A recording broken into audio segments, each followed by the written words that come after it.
Bapak Ibu boleh lihat sebelah kanan dan sebelah kirinya? Boleh, Bapak Ibu boleh lihat rekan-rekan di sebelah kanan dan sebelah kirinya? Boleh ya? Jangan-jangan tadi ada yang masuk sudah cepat-cepat mungkin udah nggak keburu untuk lihat rekan-rekan di sebelah kiri, sebelah kanan, depan dan juga belakang untuk kasih salam ya. Menarik sekali begini Bapak Ibu. Apa respon dari Bapak Ibu jika mungkin rekan di sebelah kiri, sebelah kanan, depan atau di belakang kita tiba-tiba mengomentari cara kita beribadah di pagi hari ini? Apa responnya? Kalau ada jemaat tiba-tiba mengomentari seorang pelayan. Atau mungkin tiba-tiba ada hamba Tuhan yang menghampiri kita lalu mengomentari cara kita beribadah pagi hari ini. Kamu kurang semangat beribadah. Kita bisa gak sih memberikan argumen untuk membantah komentar dari orang lain? Bisa kan? Kamu mah salah lihat. Kamu kurang semangat ibadah. Atau mungkin ada jemaat lain yang kasih komentar, kayaknya kamu pagi hari ini ibadah gak sungguh-sungguh deh. Kita mungkin bisa marah, benar ya? Gak sungguh-sungguh. Saya udah mempersiapkan dari tadi malam. Udah tidur lebih awal, bahkan berdoa, berangkat pagi-pagi sekalipun hujan, benar ya? Untuk apa? Supaya saya bisa sungguh-sungguh beribadah, gak telat datang ibadah. Bahkan mungkin kita bisa bilang, saya udah mempersiapkan diri untuk dengar firman Tuhan, mempersiapkan yang terbaik untuk kasih persembahan. Benar ya? Kita pasti bisa membantah banyak komentar dari orang lain ketika kasih komentar kepada kita pagi hari ini beribadah. Kita mungkin jangan-jangan bisa marah atau tersinggung karena jangan-jangan kita sudah mempersiapkan ibadah kita jauh sebelum hari Minggu itu tiba. Kita bisa dengan sangat bangga atau mungkin dengan sangat sombong mungkin bisa berkata kepada jemaat atau hamba Tuhan atau mungkin jangan-jangan majelis yang mengomentari kita pagi hari ini. Atau jangan-jangan kalau ada orang yang mengomentari khotbah saya, mengomentari orang yang melayani, kita mungkin bisa marah. Kita mungkin bisa sampai betul-betul kecewa atau mungkin bisa jangan-jangan gak beribadah karena kita merasa orang itu gak menghargai kita beribadah pagi hari ini. Tapi bagaimana kalau pagi hari ini yang datang memberikan komentar kepada kita bukan hamba Tuhan, bukan jemaat, bukan majelis, tapi Tuhan sendiri yang memberikan komentarnya kepada kita.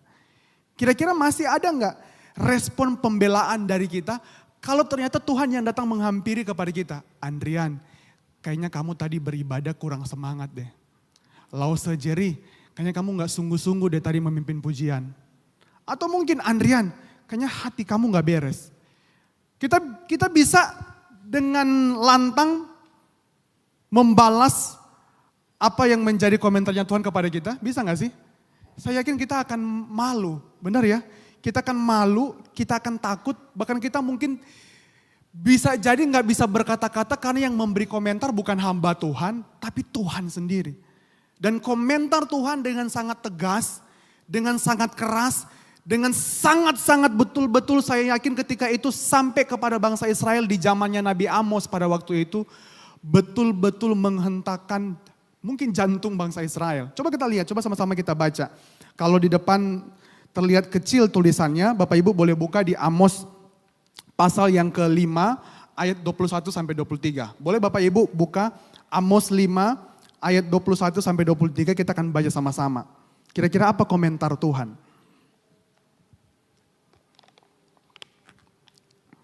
Kalau di depan terlalu kecil, Bapak Ibu boleh buka Alkitab ya masing-masing. Amos 5 ayat 21 sampai 23. Kalau sudah ketemu, saya menunggu kita untuk boleh sama-sama baca ya. Amos 5 ayat 21 sampai 23. 1, 2, 3.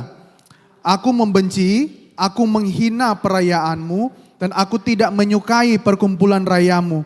Meskipun kamu mempersembahkan kepadaku kurban-kurban bakaran, dan kurban-kurban sajianmu aku tidak suka. Dan kurban berupa ternak yang tambun tidak kupandang. Jauhkanlah daripadaku keramaian, lagu gambusmu tidak akan aku dengar. Perhatikan ada beberapa kata yang Tuhan tuh menegaskan bahwa dia gak senang dengan cara beribadah orang Israel. Aku gak suka, aku membenci, aku menghina. Dan Tuhan bilang, seluruh yang kamu bawa di waktu itu ketika mereka datang menyembah kepada Tuhan, Tuhan gak mau lihat. Tuhan gak suka. Bahkan kalau boleh Tuhan bilang, jauh-jauh deh. Sana, keluar. Aku gak senang mendengar seluruh puji-pujianmu. Gak akan diterima. Tuhan merasa apapun yang sudah diupayakan oleh bangsa Israel tidak menyenangkan hati dia. Saya gak kebayang pagi hari ini kalau Tuhan berkata demikian kepada kita. Andrian, kalau boleh kamu stop dari mimbar, turun. Aku gak senang sama kamu. Apakah saya bisa bilang ke Tuhan, Tuhan, sudah persiapan loh jauh-jauh firman Tuhan. Saya rasa kita gak bakal bantah Tuhan. Benar ya? Karena Tuhan paling tahu kedalaman hati kita. Tuhan paling mengerti apa yang kita lakukan. Tuhan tahu tujuan kita untuk datang beribadah. Tuhan tahu apa maksud kita hari ini memberikan persembahan. Tuhan tahu kenapa kita melayani. Tuhan mengerti. Maka kalau kita pagi hari ini mendengar pernyataan yang sama seperti yang disampaikan Tuhan beribu-ribu tahun yang lalu kepada bangsa Israel melalui nabinya Nabi Amos. Saya yakin kalau pagi hari ini Tuhan datang juga menyampaikan hal yang sama kepada kita. Mestinya kita malu dengan cara kita beribadah. Benar? Supaya kenapa? Supaya betul-betul masih di awal tahun ini waktu kita melihat bagian firman Tuhan ini, melihat tema kita pada pagi hari ini, kita menjadi orang yang mau mengevaluasi cara kita beribadah. Bukan menjadi orang yang sudah merasa cukup, bangga, aku udah beribadah kok. Udah cukup, aku udah rajin kok. Yang penting udah beribadah, yang penting udah menyanyi, yang penting udah begini, yang penting udah melayani. Yang penting udah begitu. Atau mungkin kadang-kala kita kalau menerima kritikan kita merasa sudah seperti sesuatu yang menghunjam jantung kita. Jangan. Tapi mari di pagi hari ini kita boleh sama-sama dengan saya betul-betul merenungkan cara kita beribadah. Supaya kita bukan cuman sekedar rajin beribadah. Tapi kita boleh betul-betul memaknai ibadah di setiap hari Minggu. Supaya ibadah-ibadah yang kita akan jalani di tahun ini betul-betul kata firman Tuhan itu menyenangkan hati Tuhan. Amin. Karena kalau cuma sekedar menyenangkan hati orang lain, hati jemaat atau hati hamba Tuhan atau saya mungkin hati jemaat, itu terlalu jauh dari apa yang menjadi tujuan kita memuliakan Tuhan. Karena at the end yang perlu kita senangi adalah Tuhan. Kita mungkin mampu menyenangi semua orang dengan penampilan pelayanan kita, dengan penampilan cara beribadah, tapi belum tentu apa yang kita tampilkan membuat Tuhan senang. Maka daripada itu dengan saya di pagi hari ini kita akan belajar bagian firman Tuhan itu dari perikop yang tadi kita baca. Di Ibrani 10 ayat 19 sampai ayatnya yang ke-25. Nanti kita akan kembali membaca tapi di awal ini kita nggak akan baca. Nanti kita akan baca ketika bergantian poin per poin. Bapak Ibu waktu kita mau merenungkan bagian ini atau Ibrani pasal 10 ini. Jadi Ibrani ini ditulis kepada jemaat-jemaat Kristen Yahudi yang tersebar di diaspora yang tinggal di daerah Asia Kecil. Kemungkinan mereka adalah orang Kristen generasi yang kedua setelah jemaat mula-mula. Nah ketika menulis bagian firman Tuhan ini, membaca perikop ini tentang ibadah, maka apa yang mestinya kita tanyakan atau kita renungkan bersama dari perikop ini? Maka yang perlu kita renungkan bersama adalah kita perlu menggelisahkan cara kita beribadah. Karena kalau kita nggak pernah mengevaluasi atau nggak pernah bertanya tentang cara kita beribadah, kita merasa kita sudah cukup baik beribadah. Benar? Karena kadangkala kita nggak pernah mau mengoreksi hidup kita. Kita nggak pernah mau mengevaluasi cara kita beribadah. Kita nggak pernah mau bertanya, kenapa sih harus beribadah? Kenapa sih datang setiap minggu? Kenapa sih harus melayani dan lain sebagainya? Bapak Ibu kenapa kita harus datang beribadah? Saya yakin kita punya banyak sekali alasan.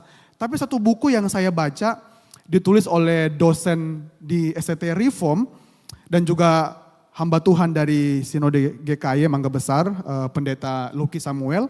Di buku itu mereka menyampaikan ada 4 pertanyaan yang jauh lebih rinci daripada pertanyaan tadi di awal, mengapa orang beribadah. Ada 4 pertanyaan yang disampaikan di buku itu. Yang pertama, kita beribadah buat apa? Supaya bisa kumpul-kumpul dengan teman-teman di gereja, supaya bisa membangun komunitas, dan supaya bisa menikmati kebersamaan. Daripada di rumah sendirian, mending di gereja. Setelah pulang gereja mungkin bisa makan rame-rame atau mungkin kita senang kalau kumpul-kumpul di gereja. Ketemu dengan rekan-rekan, ketemu dengan banyak orang dan kita mungkin hobi bergaul atau mungkin kita senang karena ada perkumpulan-perkumpulan yang terjadi di gereja. Atau yang kedua, mengapa sih kita beribadah setiap minggu?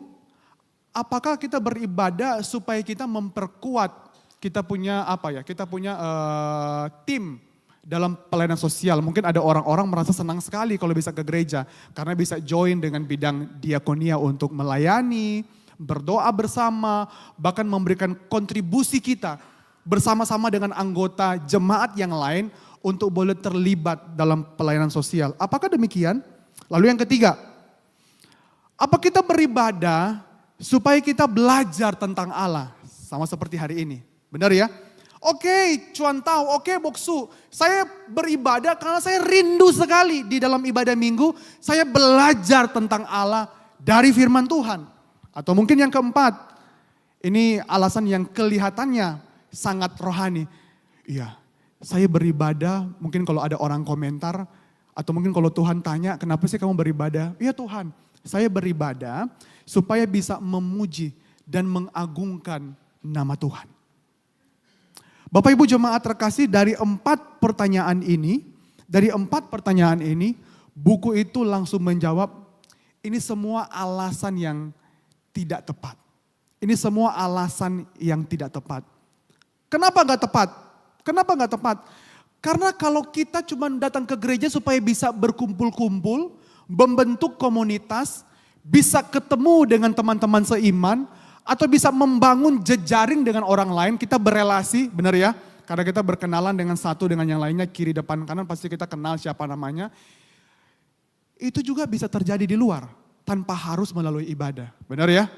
Lalu yang kedua, kita dapat membantu orang lain, atau jangan-jangan jauh lebih efektif kalau kita bergabung dengan lembaga sosial yang lebih berpengalaman dari tim diakonia di gereja. Benar ya? Karena kadang-kala jangan-jangan tim diakonia di gereja jauh tidak berpengalaman daripada orang-orang yang bekerja di luar sana sebagai relawan. Tadi kita doakan kan, relawan mungkin yang tanggap atau satgas bencana alam. Jangan-jangan mereka lebih jago. Lalu yang ketiga, kalau kita mungkin dengan nada rohani kita bilang, oke, kita ke gereja karena kita mau belajar tentang Allah. Bapak Ibu, belajar tentang Allah itu bisa dari rumah. Baca buku teologi, baca Alkitab, tanpa harus ke gereja untuk ibadah. Bahkan hari ini lewat handphone kita, lewat gadget kita bisa buka YouTube. Benar ya? Dan hari ini terlalu banyak pengajaran yang kita mungkin jangan-jangan bisa dapat dari grup-grup WA kalau dikirim-kirim. Ini nih ada video khotbah, ini nih ada potongan-potongan khotbah yang baik. Atau yang keempat, kita memuji Tuhan bisa dari mana saja tanpa harus ke gereja. Bahkan tanpa harus memuji Tuhan, Tuhan kita itu sudah mulia dan sudah terpuji. Kita hari ini gak usah menyanyi buat Tuhan. Percayalah dan patuh padanya. Tuhan tuh udah terpuji. Suara kita suara bagaimana sih? Sampai Tuhan mau dengar. Benar ya? Tuhan kita sudah Tuhan yang sangat mulia. Tanpa kita memberikan kemuliaan kepada Tuhan. Lalu pertanyaannya, bagaimana hari ini cara kita memandang ibadah? Lebih parah lagi kalau ada orang beribadah karena terpaksa atau karena tuntutan agama. Ya udah, karena kita orang Kristen ibadahnya di hari Minggu di gereja. Dan lebih parahnya ini bahkan lebih parahnya sekali. Kalau kita beribadah supaya diberkati. Atau kita jadi beribadah karena mungkin kita kena kecelakaan atau mungkin kena musibah. Oh jangan-jangan Tuhan lagi marah nih, ibadah aku kurang, persembahan aku kurang, aku mau tambahin deh persembahan aku mau tambahin deh ibadah aku. Kalau kita begitu kita anggap Tuhan sama seperti Allah-Allah lain yang butuh sesajen. Benar ya? Kalau kita rajin ibadah sama seperti ke Tuhan tuh sogo. Supaya diberkati, toko lancar, bisnis lancar. Kalau mungkin gak lancar, oh jangan-jangan ibadahku kurang nih. Wah anak aku sakit, kurang nih persembahan nih. Minggu depan datang kasih persembahan lebih gede. Kita sogok ke Tuhan. Itu lebih parah lagi alasannya. Maka hari ini kita perlu sama-sama melihat apa sih alasan terbaik untuk kita memaknai atau melihat hakikat atau esensi dari ibadah itu sendiri. Boleh sama-sama kita lihat lagi di Ibrani 10 ayat 19 sampai 20. Boleh buka di Alkitab, Tapi saya akan bacakan apa jawaban pertama di poin yang pertama ini. Saya bacakan buat Bapak Ibu jemaat. Jadi saudara-saudara, oleh darah Yesus, sekarang dengan penuh keberanian kita dapat masuk ke dalam tempat yang kudus oleh karena darah Yesus. Karena ia telah membuka jalan yang baru dan yang hidup bagi kita melalui tabir, yaitu dirinya sendiri. Kalau ada perbedaan kata-kata karena saya mengambil dari Alkitab terjemahan baru yang kedua. Bapak Ibu, secara sederhana atau simpelnya, mestinya waktu kita dikasih kesempatan untuk beribadah, kita diizinkan Tuhan pagi hari ini datang beribadah.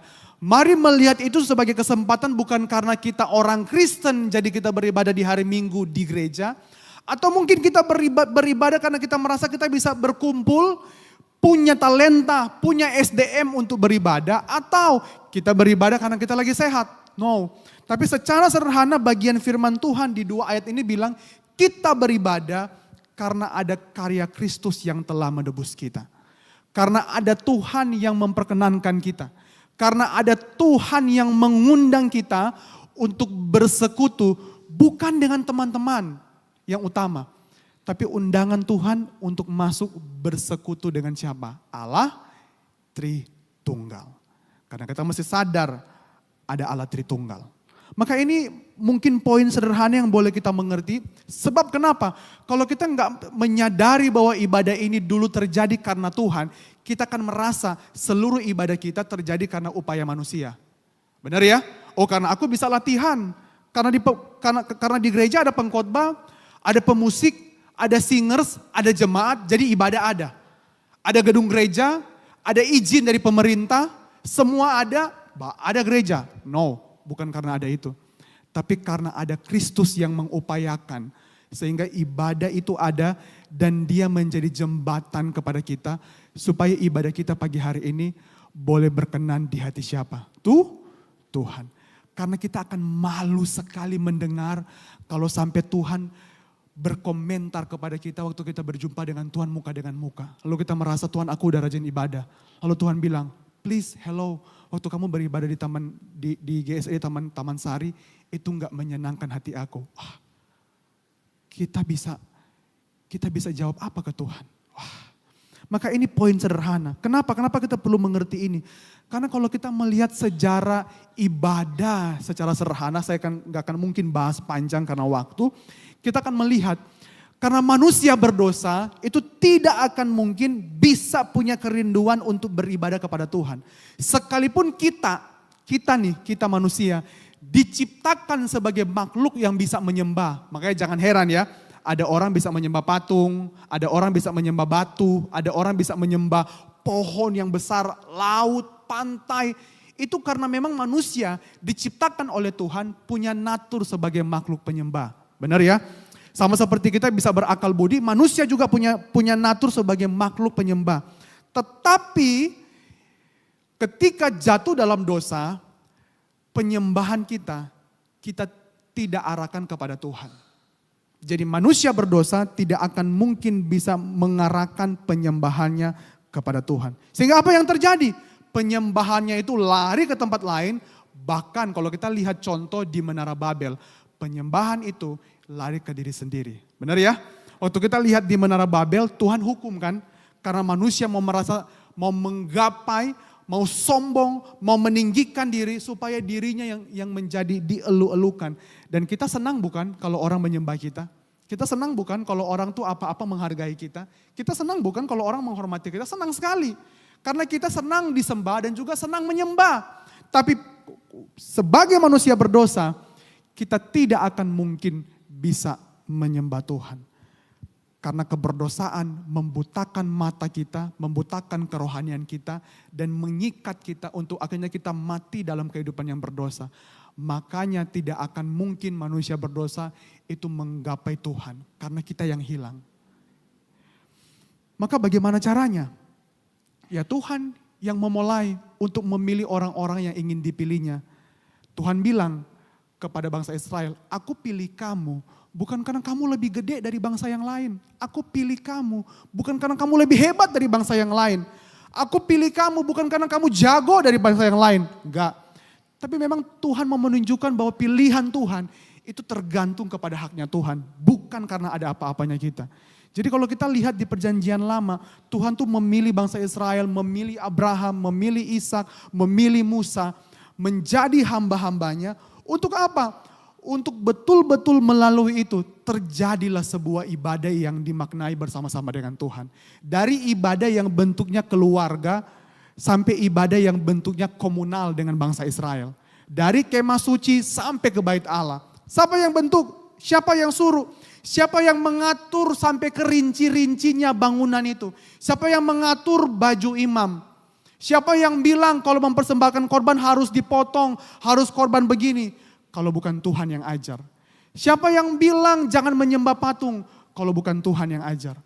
Kenapa? Karena kita juga tahu bangsa Israel hidup beratus-ratus tahun di Mesir.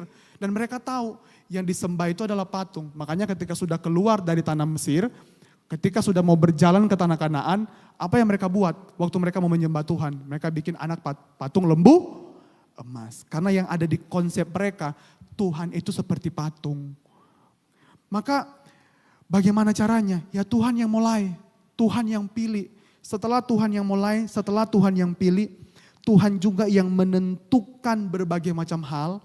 Tuhan juga yang mengatur segala bentuk. Dan perhatikan kalau kita baca di Alkitab ya. Dia Tuhan yang rela membatasi dirinya yang agung dan yang besar itu untuk datang menjumpai umatnya di kemah suci. Wow, istimewa gak sih kalau kita dijumpai oleh Tuhan? Dia yang besar, orang aja gak kalau melihat Tuhan tuh pasti mati. Ini cahaya kemuliaan Tuhan tuh datang turun menjumpai mereka. Semata-mata karena Tuhan ingin betul-betul mengajak seluruh bangsa pada waktu itu, secara khusus bangsa Israel melalui mereka untuk datang melihat, mengarahkan penyembahan mereka kepada Tuhan yang benar. Tapi tidak berhenti sampai di situ. Karena kita tahu di dalam perjanjian lama ibadah itu punya banyak aturan. Kita nggak bisa sembarangan masuk ke tempat ibadah. Bahkan masuk ke ruang Maha Kudus. Makanya ada imam. Ada imam, bahkan imam besar yang agung itu, maka imam besar itu gak akan mungkin juga bisa masuk sembarangan ke ruang Maha Kudus. Itu ada waktunya setahun sekali.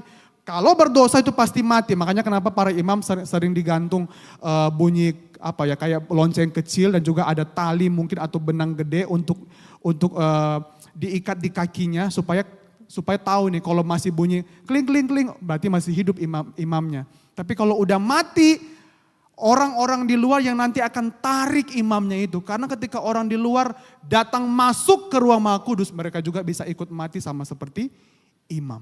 Begitu betul-betul sangat terjaga. Tapi kita puji Tuhan hari ini bukan? Kita hari ini bisa datang beribadah dengan leluasa. Amin? Kita bisa datang dengan leluasa, kita bisa menyampaikan berbagai macam hal. Kita nggak lagi terhimpit dengan begitu banyak aturan di perjanjian lama yang Tuhan atur sesuai dengan kondisi dan konteks pada waktu itu. Bahkan kita bisa punya akses untuk beribadah. Saya nggak pernah bisa bayangkan kalau nggak pernah ditebus oleh Tuhan, kita nggak akan pernah mungkin duduk bersama-sama. Pasti perempuan di luar sana. Pasti perempuan jauh di sana. Karena ada sekat-sekat yang membatasi. Di bait Allah kalau perempuan itu sampai di mana? Orang Yahudi sampai di mana? Hamba Tuhan sampai di mana? Kita nggak akan mungkin bisa duduk begini nih. Kita nggak akan mungkin bisa nyanyi bersama-sama, percaya dan patuh dengan riang gembira kalau bukan Tuhan yang betul-betul membuka tabir itu. Makanya kita mesti bersyukur melihat bagian firman Tuhan ini mereminder kita. Semua terjadi dimungkinkan itu karena Kristus. Karena Kristus yang datang menebus kita. Bahkan firman Tuhan yang tadi kita baca, jadi sekarang dengan penuh keberanian kita bisa masuk ke tempat kudus. Kemana konteksnya? Ke gereja, ke gedung ibadah.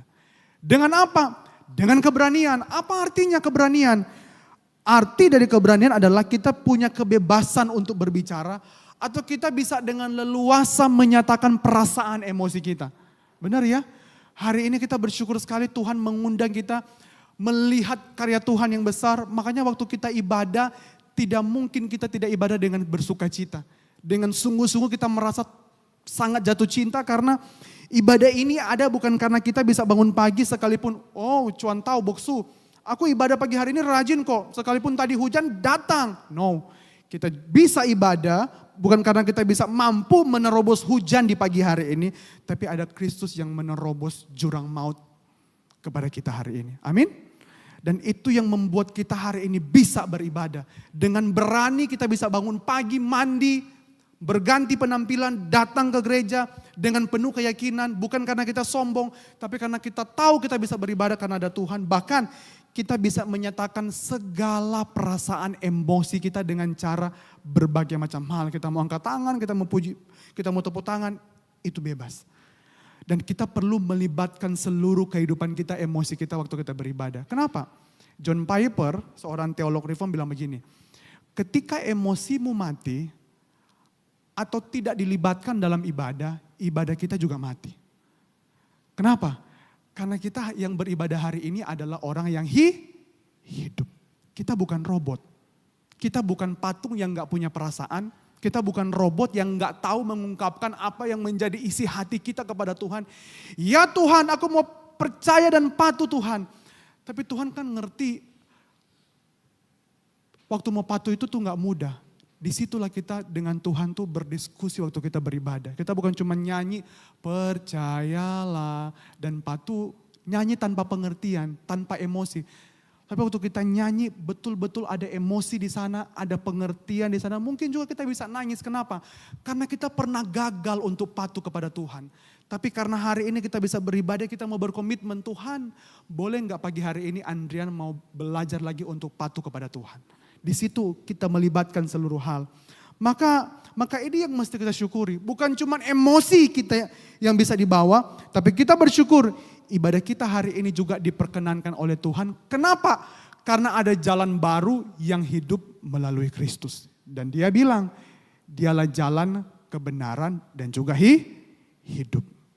Maka ibadah kita pada pagi hari ini pasti nyampe ke Tuhan, ke Allah Bapa, pasti menyentuh hati Allah Tritunggal, bukan karena pekerjaan kita dengan musik-musik kita, tapi karena ada Tuhan menjadi jembatan buat kita.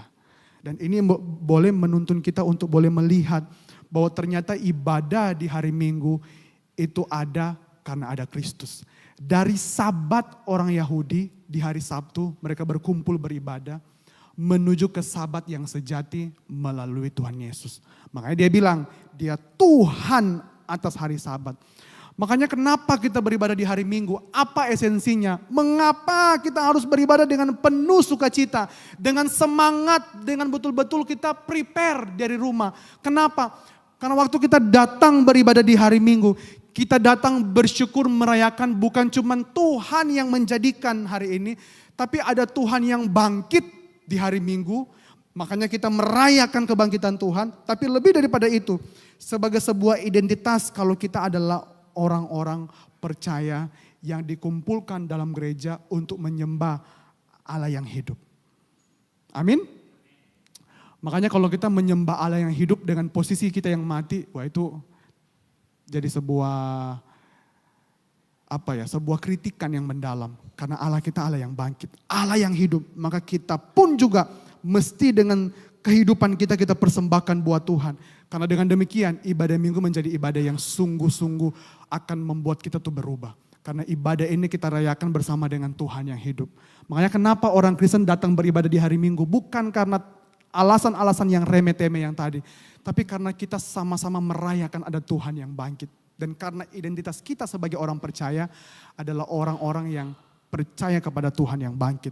Dan itu sudah dilakukan atau dirayakan oleh jemaat-jemaat pada waktu itu. Di Kisah Para Rasul, di 1 Korintus, jemaat-jemaat sudah mulai berkumpul beribadah di hari Minggu. Maka apa kesimpulan bagian yang pertama ini? Satu buku yang baik menolong saya untuk boleh memberikan kesimpulan di poin yang pertama ini. Bilang begini, natur ibadah Kristen merupakan tindakan kasih karunia Allah. Karena tidak ada ibadah, tidak ada musik, tidak ada doa, dan tidak ada khotbah yang dengan sendirinya membuat Tuhan harus menerimanya. Hari ini khotbah saya itu jauh sekali dari sempurna. Ngapain Tuhan harus lihat Andrian berkhotbah pagi hari ini? Banyak orang lebih jago dari Andrian. Sama seperti kita tidak bisa mencapai surga dengan tangga perbuatan baik. Kita juga tidak bisa mencapai telinga Tuhan dengan skala nada yang indah, jika bukan karena kelayakan yang datangnya dari siapa? Tuhan. Makanya hari ini mari kita mensyukuri ibadah di pagi hari ini. Terjadi itu karena Tuhan, buat Tuhan, dan kita mau hidup buat Tuhan yang hidup. Ada amin? Makanya apa responnya setelah itu? Penulis Ibrani bilang kepada jemaat pada waktu itu yang sementara menderita menerima bagian firman Tuhan ini. Apa responnya yang diingatkan oleh penulis Ibrani pada waktu itu? Di ayat 22 dia bilang begini. Karena itu kalau kamu tahu ibadah itu sangat spesial. Terjadi karena ada pengorbanan Tuhan yang datang dari surga. Turun menjadi manusia. Kamu mesti beribadah dengan hati yang tulus ikhlas. Jangan datang beribadah karena sesuatu. Karena mau diberkati. Jangan. Karena kita sudah diberkati terlebih dahulu. Benar ya? Karena kita sudah ditebus, sudah diberkati, makanya kita beribadah. Bukan karena mau diberkati, baru kita datang beribadah dengan rajin di tahun ini. Bukan, itu konsep yang salah. Tapi karena kita sudah diberkati oleh Tuhan, makanya penulis Ibrani bilang, datang beribadah dengan tulus ikhlas karena mau menyembah Tuhan. Dan dengan penuh keyakinan. Kenapa? Karena waktu kita beribadah di hari Minggu, kita datang kepada Tuhan yang hidup. Dan kita tahu apa yang kita lakukan di hari ini. Tuhan yang hidup itu lihat apa yang kita lakukan. Dengar doa kita. Melihat hati kita. Dan dengan hati yang murni, yang bersih, karena Tuhan yang sudah membasuh kita dengan air yang murni. Maka ini yang menjadi bagian kita yang pertama. Kalau ibadah Kristen sudah dimungkinkan terjadi karena ada Tuhan yang boleh datang kepada kita, maka apa sekarang respon kita? Kalau bagian pertama, 2 ayat pertama berbicara mengenai karya Tuhan, Tuhan yang berinisiatif, Tuhan yang aktif, maka kita hari ini tidak boleh datang dengan pasif dan tidak berbuat apa-apa. Kenapa? Karena ibadah kita ibadah yang hidup, Tuhan yang kita sembah dan yang mengundang kita Tuhan yang hidup dan kita juga makhluk hidup. Maka apa yang mesti kita lakukan sebagai orang-orang yang hidup, yang beribadah di hari ini, di hari Minggu di gereja ini? 2 ayat selanjutnya bilang begini kepada kita. Boleh sama-sama kita baca dari Ibrani 10 ayat 23 sampai 24. Bersama-sama dengan saya kita baca. 1, 2, 3. Marilah pada pengakuan tentang pengharapan kita, sebab marilah kita saling memperhatikan supaya kita saling mendorong dalam kasih dan dalam perbuatan baik. Dan ini yang penulis Ibrani inginkan kepada jemaat Ibrani pada waktu itu yang betul-betul hidup dalam kondisi yang tidak enak. Harta benda mereka dirampas. Bahkan ada jemaat-jemaat yang sampai akhirnya murtad karena betul-betul ketakutan dan lain sebagainya. Dan betul-betul tuh hidup dalam betul-betul tuh sangat ditekan oleh pemerintahan Romawi. Bahkan ada orang-orang Yahudi yang memang masih memegang agama Yahudi, betul-betul membenci orang Yahudi yang menjadi Kristen. Dan betul-betul tuh hidup mereka susah. Tapi penulis Ibrani bilang, datang beribadah. Waktu beribadah jangan cuma memuji Tuhan, tapi ada tindakan aktif yang mesti dilakukan. Apa tindakan aktif itu yang mesti dilakukan dari 2 ayat ini? Yang pertama, kita harus berpegang teguh pada janji-janji Allah yang setia kepada kita. Makanya kalau kita baca Ibrani, kita akan melihat di Ibrani itu, di pasal 11 itu menulis tentang saksi-saksi iman. Jadi penulis mereminder kepada pembaca pertama pada waktu itu untuk melihat kalau kamu hari ini hidup susah menghadapi tantangan yang berat karena imanmu, kamu lihat kepada saksi-saksi iman. Kepada siapa? Banyak sekali kalau kita lihat. Kepada Habel, kepada Henok, banyak sekali. Kepada Abraham, banyak sekali. Disuruh reminder untuk lihat kepada ketaatan para tokoh-tokoh iman. Supaya kenapa? Supaya ketika mereka datang beribadah, berkumpul bersama untuk beribadah, mereka bukan cuma datang memuji Tuhan, tapi datang dengan sebuah pengharapan kalau Tuhan yang mereka puji itu, kalau Tuhan yang mereka tinggikan itu adalah Tuhan yang pasti akan menolong mereka melewati hari demi hari. Sehingga ibadah yang mereka lalui menjadi ibadah yang penuh pengharapan. Maka pertanyaannya, bagaimana dengan cara kita beribadah hari ini? Ya, memang kita hidup di tahun ini gak mudah, benar ya. Tantangan banyak, kondisi gak enak. Mungkin juga kita pagi hari ini datang dengan berbagai macam masalah. Saya nggak pernah tahu apa yang dialami oleh kita, baik secara keluarga, ekonomi, bisnis, relasi, anak-anak kita. Mungkin jangan-jangan ada anak-anak kita yang sudah nggak lagi ke gereja.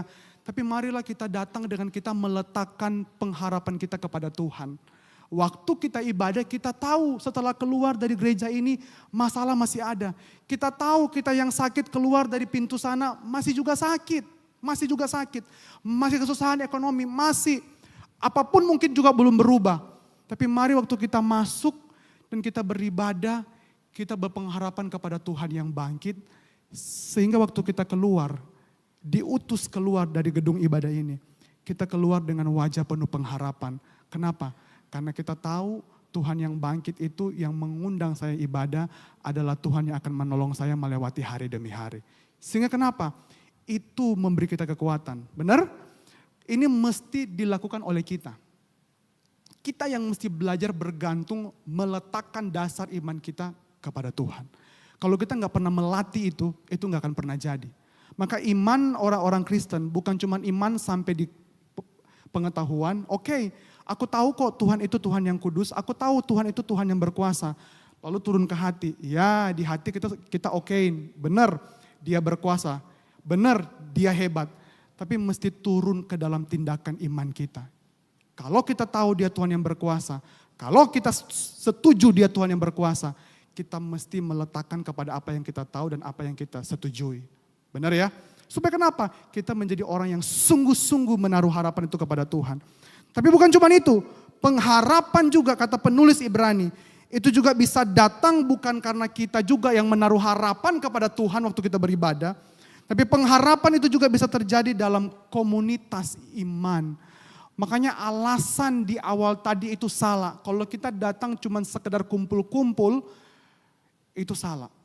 Kita datang ke gereja benar beribadah, benar akan berkumpul. Tapi mesti terjadi dan di dalamnya mesti ada kasih. Supaya kenapa?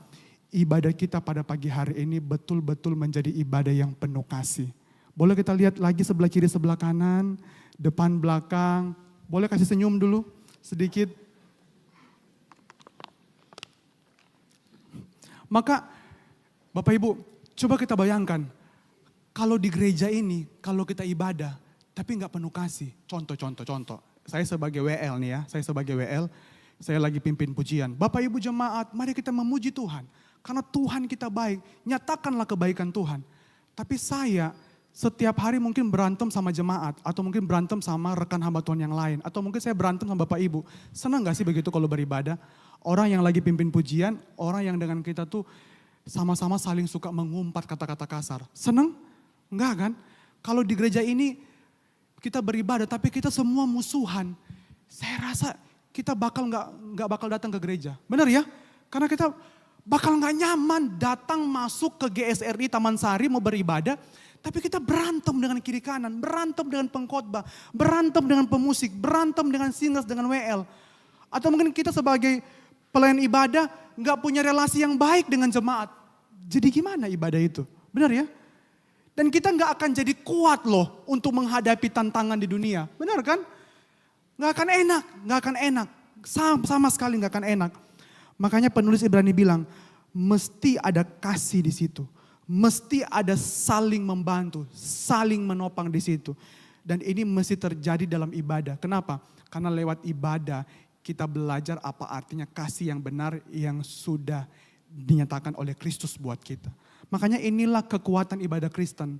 Bukan terletak kepada SDM yang jago, bukan terletak kepada orang yang pintar nyanyi, bukan terletak kepada pengkhotbah, kepada majelis, kepada hamba Tuhan, tapi terletak kepada kasih Kristus yang mengikat kita untuk melakukannya, sehingga kita bisa bergerak bersama untuk saling mengasihi.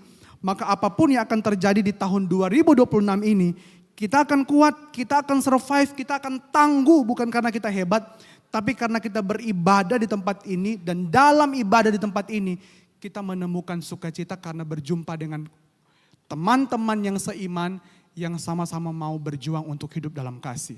Wah, ini luar biasa. Sehingga gereja ini boleh betul-betul menjadi gereja yang gak munafik. Saya gak pernah bisa bayangkan loh kalau ibadah tapi ibadah munafik. Maka Tuhan pasti akan komen, minggu depan jangan ibadah, minggu depan jangan bawa persembahan. aku gak mau terima. Sudah bawa pulang aja. Sudah bawa pulang aja.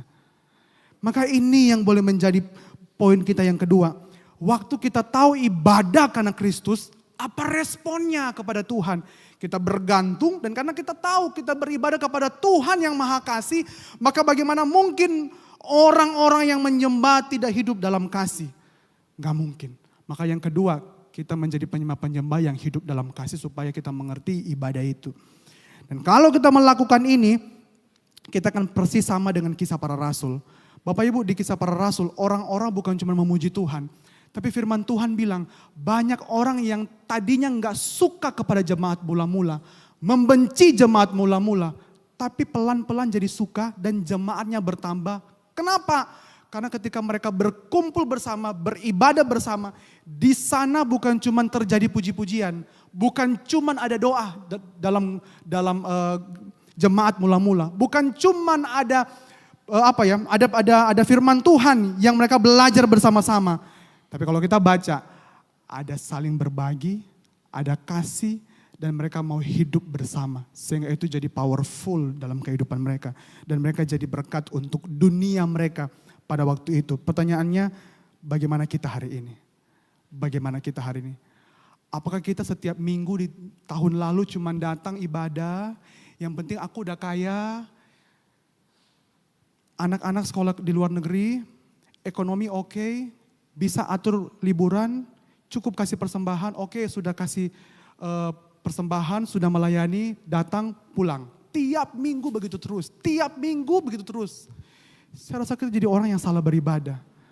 Mestinya setelah ini kita datang beribadah di minggu depan, kita lihat ada nggak orang yang boleh menjadi objek kita untuk dikasihi. Amin. Ada nggak orang yang boleh kita doakan. Ada nggak orang yang boleh kita kasihi. Jangan jauh-jauh di gereja ini. Karena kita mau membangun tubuh Kristus di tempat ini. Supaya kenapa? Kita jadi orang-orang yang mengerti apa artinya beribadah. Dan yang terakhir, bukan cuman ibadah karena Kristus.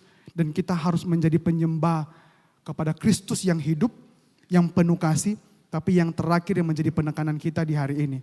Boleh sama-sama kita baca dengan penuh komitmen karena masih awal tahun. Boleh sama-sama kita baca. 1, 2, 3. Janganlah dari pertemuan-pertemuan ibadah kita seperti yang dibiasakan beberapa orang. Apapun yang kita akan pelajari tadi tidak akan benar-benar terjadi kalau kita nggak konsisten. Benar ya? Kalau kita nggak konsisten. Sama seperti seorang atlet nggak akan mungkin dapat medali emas kalau dia nggak konsisten setiap saat belajar, berlatih, bermain bulu tangkis. Gak mungkin jadi. Dia pasti akan kalah dengan negara-negara lain yang jauh lebih konsisten, jauh lebih hebat. Kalau orang di luar sana bisa berlatih, bisa kasih effort, kasih upaya, masa anak-anak Tuhan tidak bisa kasih upaya kepada Tuhan yang sudah terlebih dahulu berupaya supaya ibadah ada melalui kematian dia dan kebangkitan dia. Itu sih udah keterlaluan. Kita mesti kasih upaya kita untuk apa? Sekalipun mungkin kita lagi dalam keadaan yang gak enak, kecuali mungkin kita sakit. Dan Tuhan juga tahu alasan kenapa kita gak beribadah. Tuhan juga tahu, tapi kalau kita berbuat sesuatu sampai kita lupa gak beribadah karena liburan atau karena keluar kota, Tuhan juga tahu itu reason yang tidak masuk akal. Tapi kalau kita betul-betul mengerti dengan berbagai macam hal, Tuhan juga tahu. Tapi please Bapak Ibu lihat bagian firman Tuhan hari ini. Jangan menjauhkan diri dari peribadatan. Apa sih artinya? Ini bukan berarti himbauan. Oke, boleh datang, boleh enggak. Tapi ini perintah, itu berarti harus dilakukan. Jangan menjauhkan diri dari beribadah. Itu apa artinya? Artinya adalah tidak meninggalkan ibadah. Tidak meninggalkan ibadah-ibadah itu sendiri. Tidak meninggalkan ibadah. Kalau kita alasannya karena di luar kota juga ada gereja, benar ya? Kalau kita alasan karena ke luar negeri, di luar negeri juga ibadah. Bahkan ada online streaming dari GSRI yang bisa kita minta ke Boksus Simon atau ke Lose Jerry. Dengan berbagai macam hal. Tapi kalau kita mungkin dengan alasan yang dapat dipertanggungjawabkan, Tuhan juga ngerti. Maka jangan menjauhkan diri, bukan berbicara mengenai jadi orang yang harus rajin ya beribadah, enggak. Tapi berbicara mengenai jangan meninggalkan ibadah. Lalu apa artinya? Jangan meninggalkan ibadah atau jangan meninggalkan gereja. Itu penting sekali. Karena kalau kita udah mulai meninggalkan gereja, meninggalkan ibadah, itu langkah awal sebenarnya dari kita meninggalkan iman. Dan kenapa ini betul-betul diperintahkan kepada penulis Ibrani? Karena jemaat-jemaat pada waktu itu sudah mulai meninggalkan ibadah dan ada yang sudah murtad. Makanya ada bagian firman Tuhan kalau kita lihat di Ibrani pasal yang sebelumnya. Itu dibilang hati-hati jangan murtad. Kita bisa lihat di pasal 5, peringatan supaya jangan murtad. Kita murtad bukan karena sudah berganti agama, no. Tapi kita murtad meninggalkan iman waktu kita pelan-pelan meninggalkan ibadah, pelan-pelan meninggalkan gereja. Bapak Ibu, kita nggak dapat menempuh perjalanan iman itu seorang diri. Nggak mungkin. Kita perlu saudara seiman di dalam gereja. Baru apa yang terakhir Bapak Ibu yang perlu kita sama-sama lihat dan sama-sama kita pelajari yang menjadi penuntun kita di pagi hari ini. Waktu kita belajar kita jangan menjauhkan diri. Itu kita belajar, kita melihat bahwa ibadah bukan sekedar kita nggak absen atau kita rajin. Tetapi karena di dalam ibadah itu ada pertemuan dengan Allah Tritunggal dan orang percaya. Yang mestinya menjadi bagian di mana kita belajar untuk menyatakan kasih. Amin. Mungkin Boksu Simon tanya atau bilang, Bapak Ibu jangan absen ya beribadah. Siap Boksu. Supaya mungkin di akhir tahun dapat hadiah karena kerajinan. Kadang-kadang begitu ya kalau sekolah minggu ya. Saya ingat dulu kecil saya di Manado di Gemim Kristus kalau sekolah minggu tuh rajin sekali. Kenapa? Karena dapat kartu kecil yang bisa ditukar di hari ulang tahun sekolah minggu. Benar ya dulu-dulu ya, zaman-zaman dulu anak-anak ya. Atau mungkin ditukar di Happy Day atau di perayaan Natal. Karena setahun udah rajin sekali maka bisa dikumpulkan kartu yang warna biru tuh banyak banget. Apalagi rajin. Dan setiap minggu nggak hafal ayat hafalan. Wah lebih-lebih lagi tuh. Makanya hadiahnya besar. Tapi kalau itu anak-anak. Kita makin gede, iman kita mestinya makin dewasa.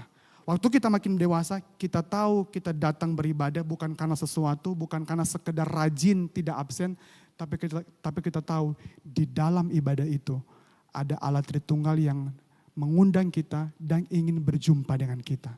Dan ingin kita bertumbuh. Dan pertumbuhan itu dia ingin kita nyatakan dengan saudara seiman.